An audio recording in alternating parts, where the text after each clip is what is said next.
গ্রেপ্তার হতেই শাহজাহানের জীবনে নেমে এল গভীর অন্ধকার, সব খুইয়ে নিঃস্ব সন্দেশখালির বাঘ।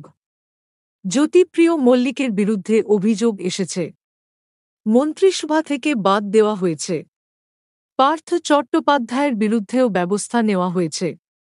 তাহলে শেখ শাহজাহানকে দুদিন আগে জোর গলায় এমনটাই বলেছিলেন তৃণমূলের সর্বভারতীয় সাধারণ সম্পাদক অভিষেক বন্দ্যোপাধ্যায়, আর এবার শাহজাহান গ্রেপ্তার হতেই অ্যাকশন।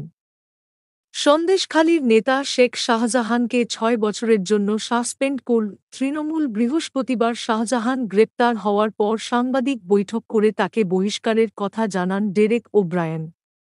ডেরেক বলেন, দল শেখ শাহজাহানকে ৬ বছরের জন্য বহিষ্কারের সিদ্ধান্ত নিয়েছে। দেশে দুই ধরনের রাজনৈতিক দল রয়েছে। এক ধরনের দল শুধু বড় বড় কথা বলে যায়, আর তৃণমূল কাজে করে দেখায়। যেই দলের নাম ভাঙিয়ে এত কাণ্ড, এবার সেই দল থেকেই বহিষ্কৃত সন্দেশখালির দাপুটে নেতা শেখ শাহজাহান। আগামী ৬ বছরের জন্য দল থেকে তার নাম মুছে দিল তৃণমূল।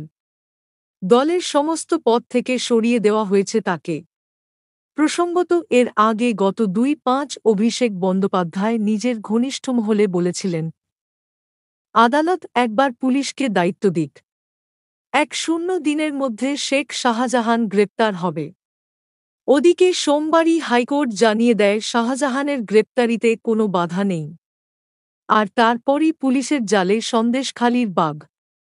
সন্দেশখালিতে ইডির উপর হামলার ঘটনার ৫ দিন পর অবশেষে গ্রেপ্তার তৃণমূলের শেখ শাহজাহান। পুলিশ সূত্রে খবর, মঙ্গলবার রাত্রিবেলা গ্রেপ্তার হয়েছেন শাহজাহান। মিনাখার বামনপুকুর বাজার এলাকায় খ্রিস্টান পাড়া থেকে তাকে গ্রেপ্তার করা হয়েছে।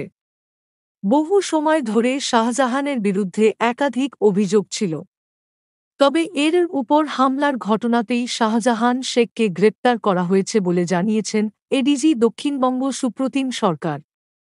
রাজ্য পুলিশ ইতিমধ্যেই তৃণমূল নেতা শাহজাহানের বিরুদ্ধে একটি ধারায় মামলা রুজু করেছে। বৃহস্পতিবার বসিরহাট মহকুমা আদালতে পেশ করা হলে শাহজাহানের ১০ দিনের পুলিশি হেফাজত দিয়েছেন বিচারক। ওদিকে এসবের মধ্যেই দল থেকে